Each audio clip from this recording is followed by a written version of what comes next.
আসসালামু আলাইকুম। আন্তর্জাতিক সংবাদে আপনাদেরকে স্বাগত।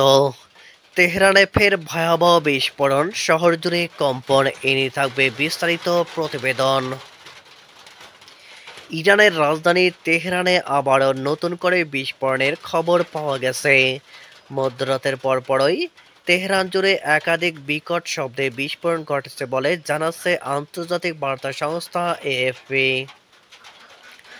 বার্তাটিতে বলা হয়েছে, শহরের বিভিন্ন প্রান্ত থেকে উচ্চ শব্দের বিস্ফোরণ শোনা গেছে। এদিকে ইরানের রাষ্ট্রীয় সংবাদ সংস্থা ইনা জানাচ্ছে, বিস্ফোরণগুলো ছিল টানা ও প্রচণ্ড শক্তিশালী।